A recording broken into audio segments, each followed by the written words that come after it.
They say this nice warm weather and these blue skies and this early summer's going to end in the next 48 hours. So it's Sunday morning. It's not 8 o'clock yet, but yeah, I'm out early on a walk I've never done before. It's about 10 miles long. There's a rise of about 650 feet on this one, so it's a bit like mountaineering to me. So this should be interesting. Should be plenty to see. Some medieval stuff, some lovely old villages that I do know about, and yeah, apart from that I know very little, but it's a nice part of the world. We're near the village of Manton, but I'll tell you more as we go. So I'm going to crack on because it's going to be a long walk, this one.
Some classic ridges and furrows in these fields. I won't go through again what that means, but very old, very medieval, 400-500 years old fieldscapes these, possibly even older than that.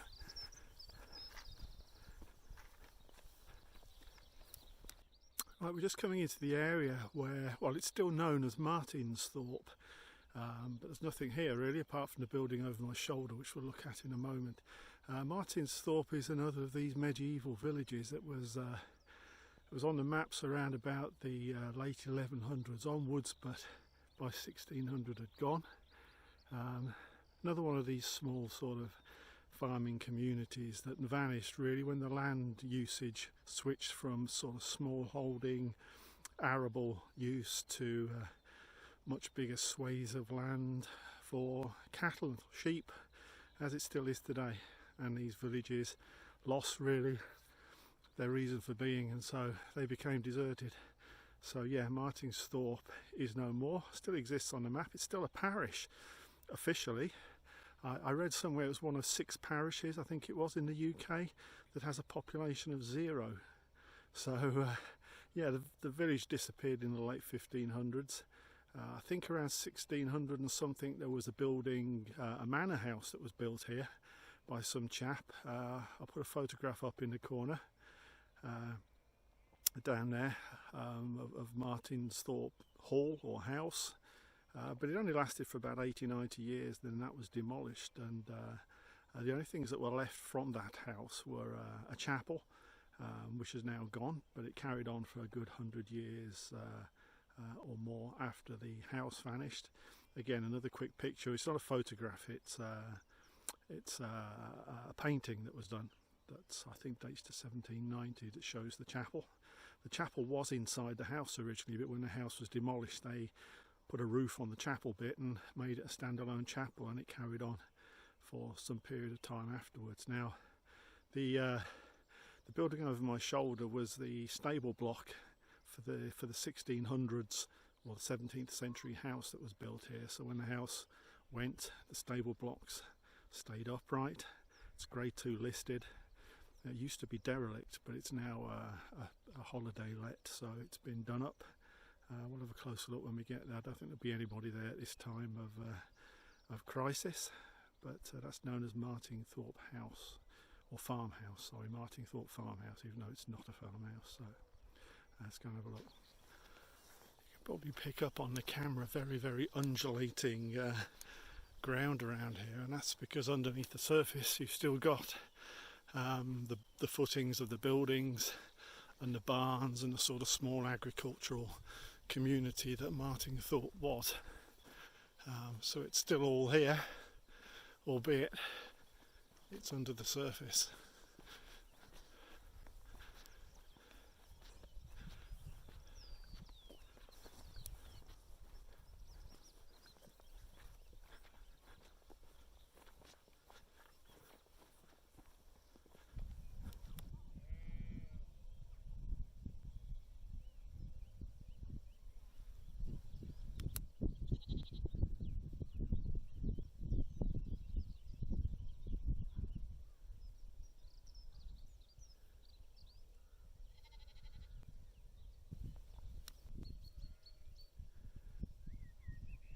The area in front of me would have been where the 17th century manor house was built for its short 90 years of existence.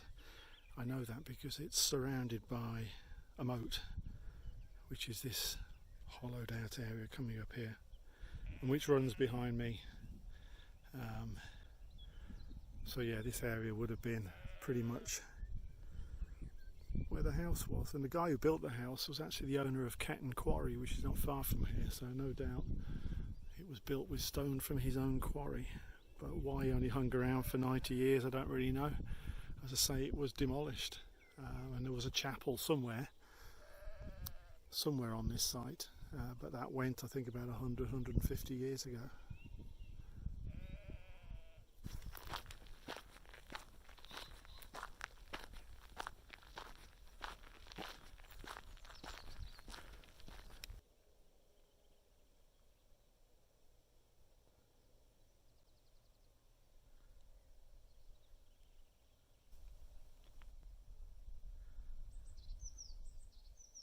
The building just to the right of centre is America Lodge, according to my map anyway.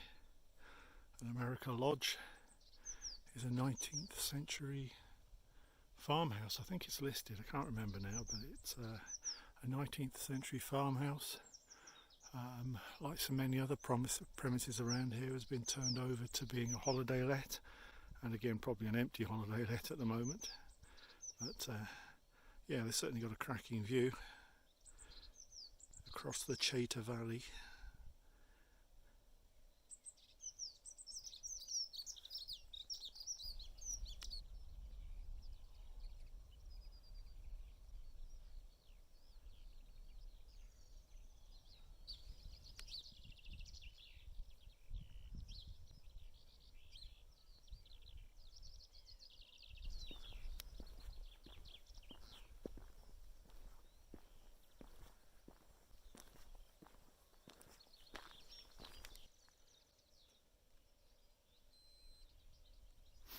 That'll be something different.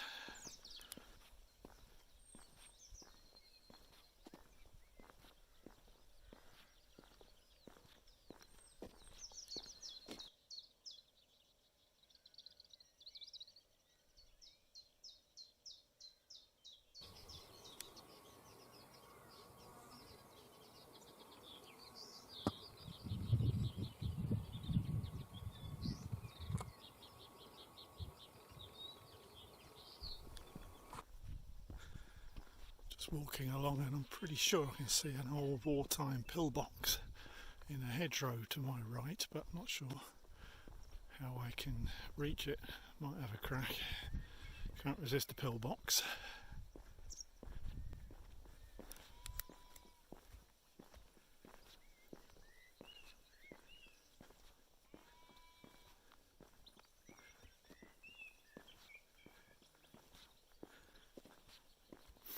Can't get through the hedge. I think there's a gate up ahead.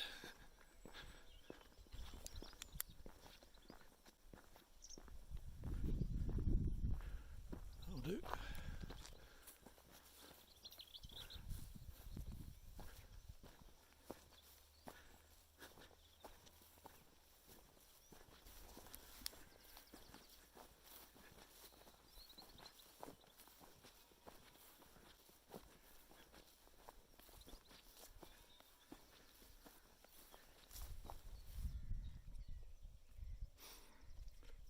There she is. See if we can get in. Let's go door for a midget.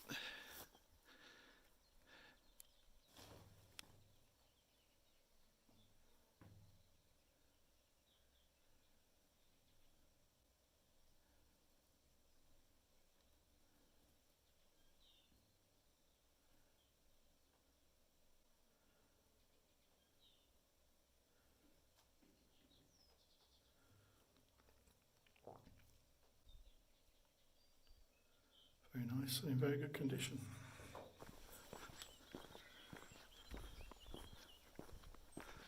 I could live there. I could slum it.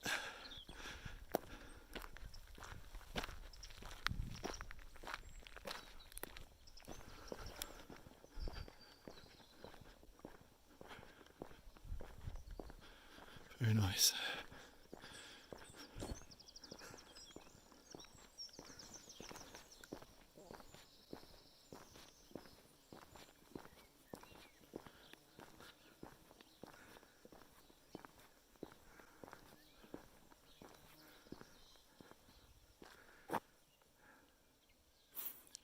Field Lodge.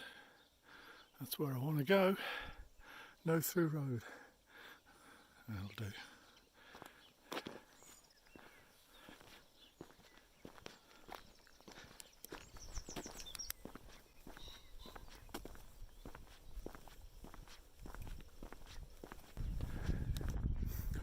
Dropping downhill now to the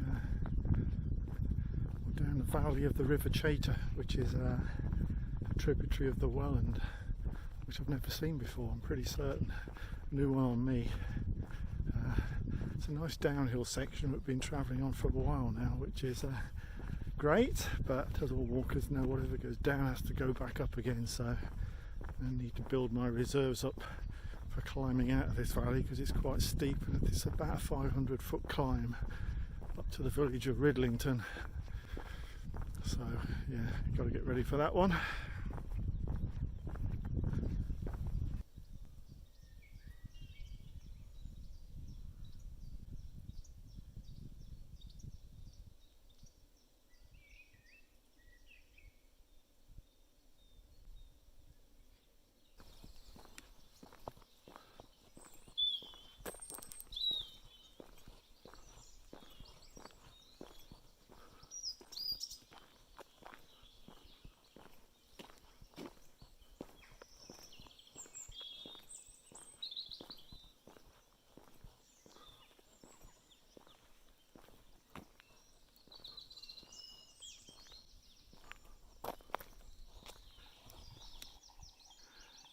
Dropped down now onto what used to be known as Lee Field Lodge, although on current maps it's now known as Lee Lodge, so they've dropped the field for some reason.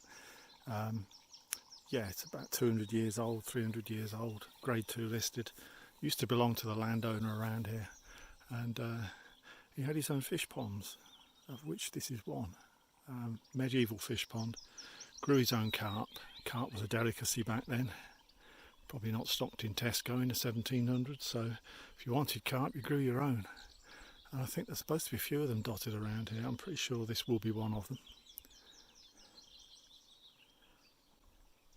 I'm going to try and get a decent shot of the lodge. It's quite hard to see at the moment, so I'm going to wander out if I can get you a decent view.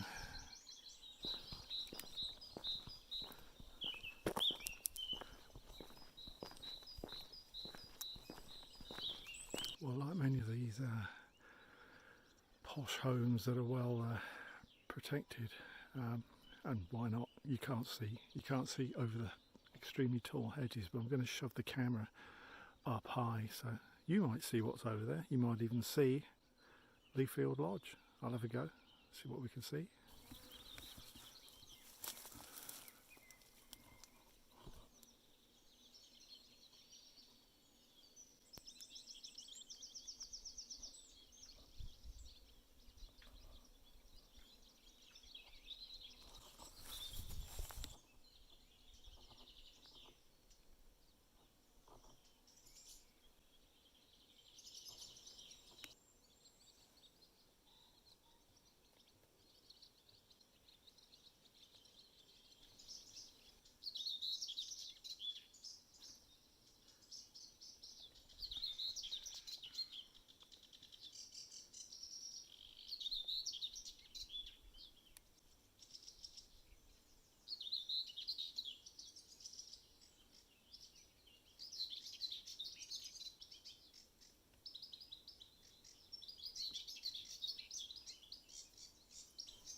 climbing, I call it Mount Ridlington. It's about a 500-foot climb up to the village of Ridlington. But there you go, if you're going to go downhill you've got to go back up again, so I'll be alright. I brought some emergency supplies this time. I don't usually bring food, but I have survival rations. I'm not going to touch them until I get to Ridlington.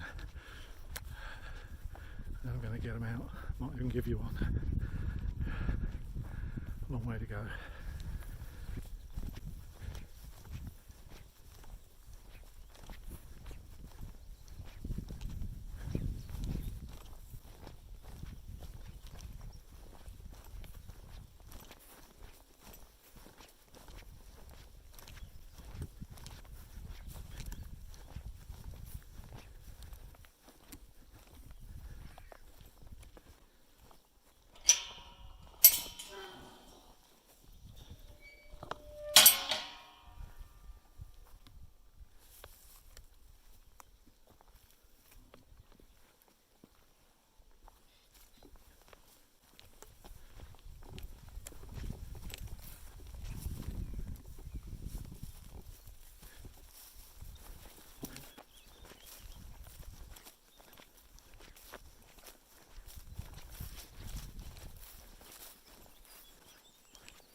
Final assault on the summit.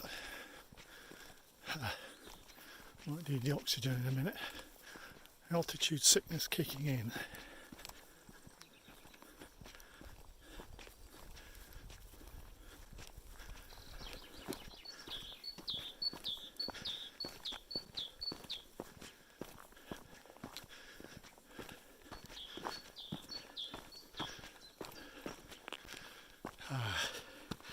Last section, I think. He said, hopefully.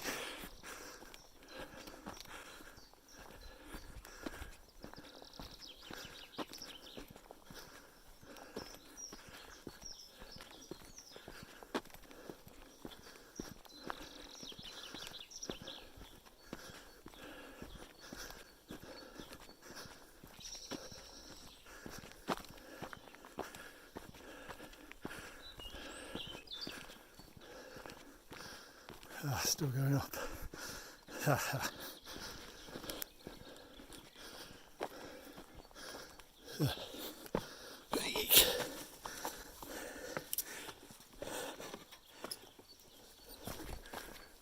Very needed that.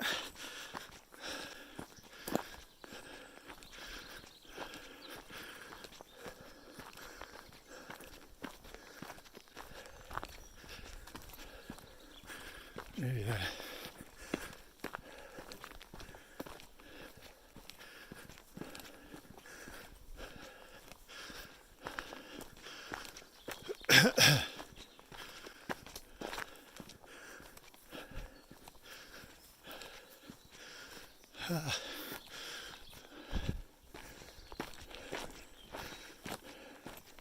I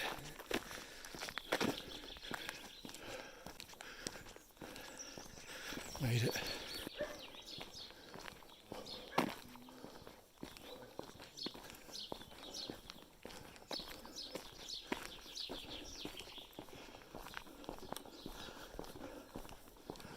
Morning.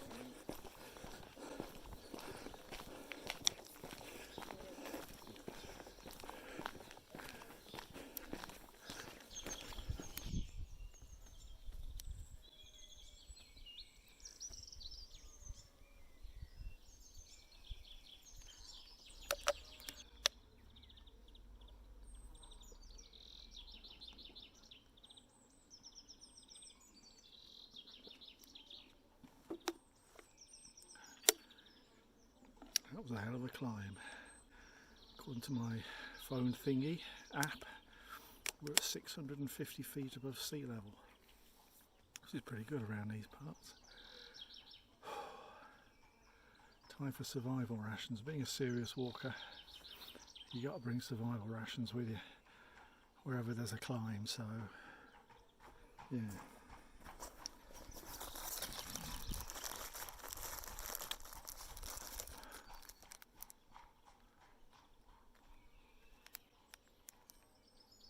Survival rations, ice gems, can't beat them.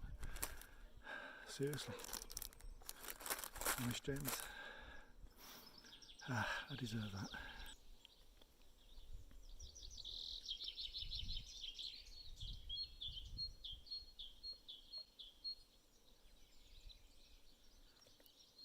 Ridlington Church, very nice, very typical of the area.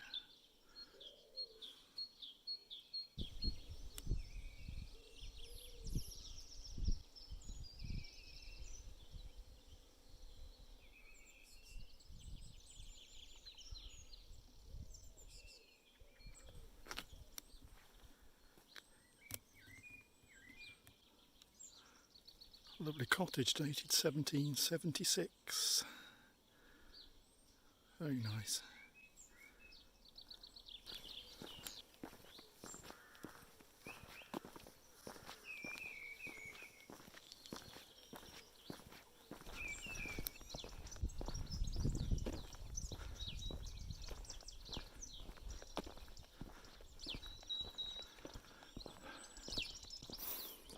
That's what you call overloaded with blossom. That is impressive. Wow.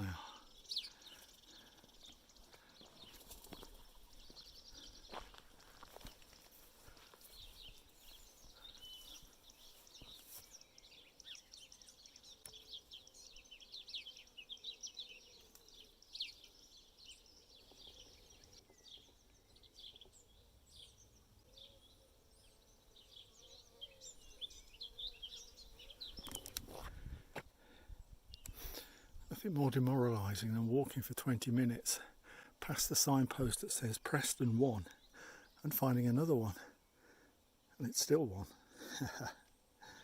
Great.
Well, it was a long 1 mile, but we made it in the end to Preston, which is the last village on the tour today. I came to Preston about 7 or 8 years ago because my mother-in-law's ancestors passed through here, and I was doing some family history work here in the churchyard, looking at gravestones without any success. But the thing that always stuck in my mind here was some of the old buildings in the village, untouched for 100 to 200 years, perhaps even longer. So I was quite keen to walk through here and try and capture some of those old fantastic old buildings, so I'm going to try and find them again now if my memory looks after me.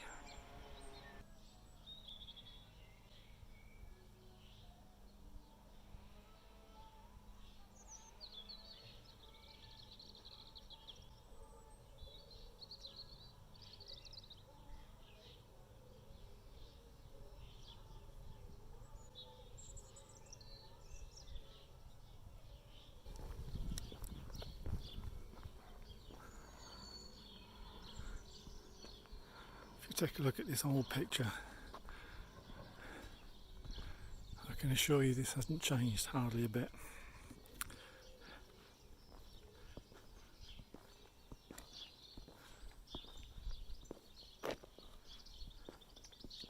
Fantastic building.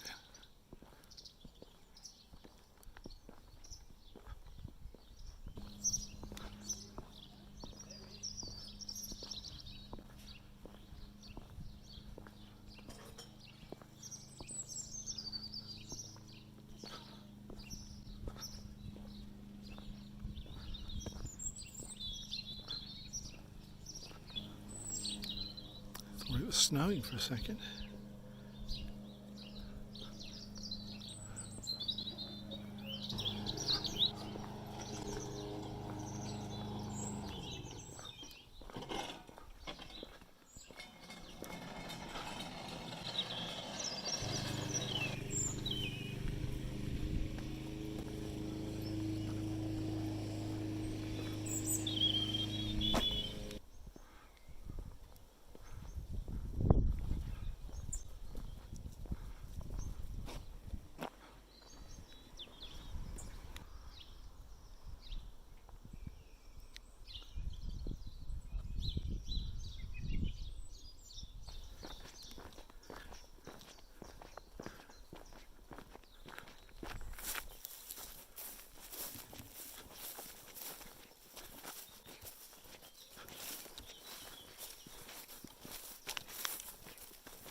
Didn't really do Preston justice. I think there's too many people outside of their own private homes. I don't like filming people's houses when they're standing outside them. But you know, every single house there seems to have a history. There's bakehouse. There's the smithy, schoolhouse. Just every single house there has got history, and it's largely unchanged, unspoilt, and yeah, it's a fantastic place to visit once we get out of this current chaos. It's a cracking place to come and visit on a Sunday afternoon, have a wander around. Some cracking buildings there.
That's the River Cheetah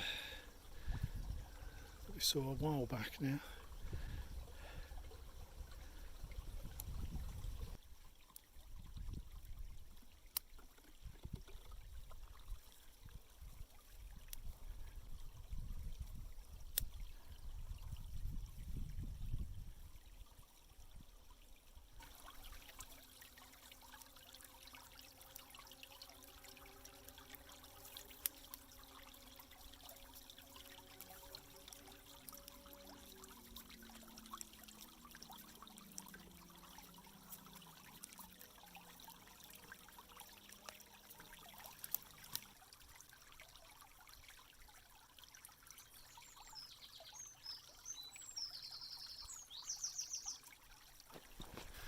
after 10.5 miles of walking, 4.25 hours. The last thing you want is a hill.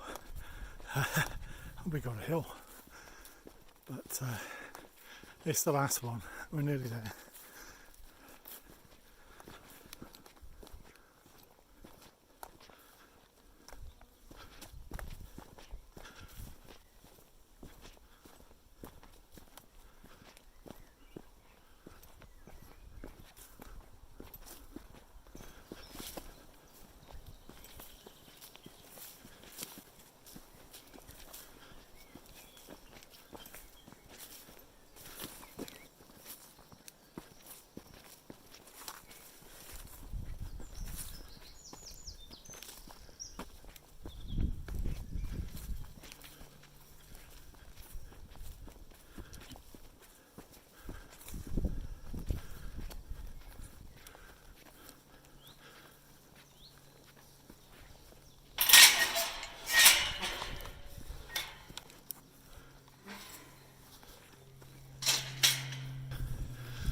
Killer to end with.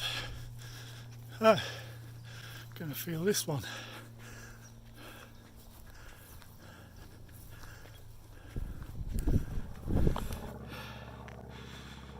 This Manton's farmhouse, which is where we started this morning. So at least we got back.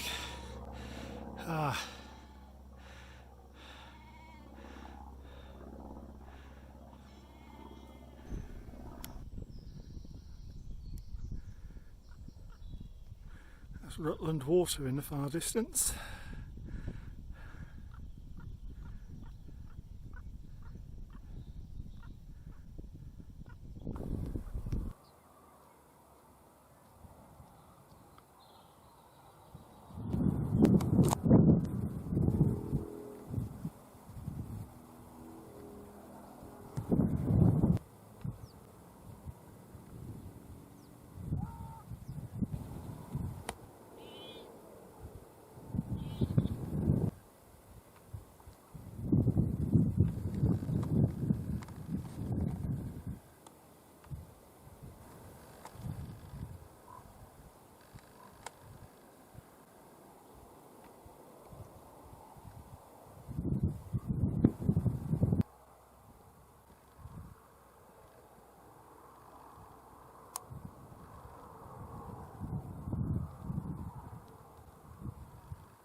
Well, that is it.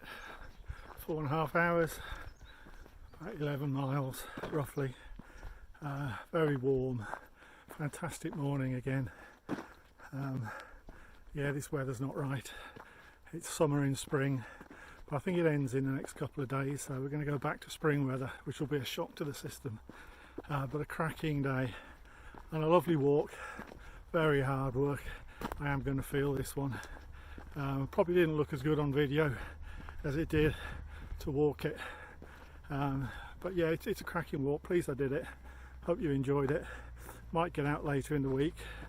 We'll have to see what the weather's like. I think back home for barbecue and beers now.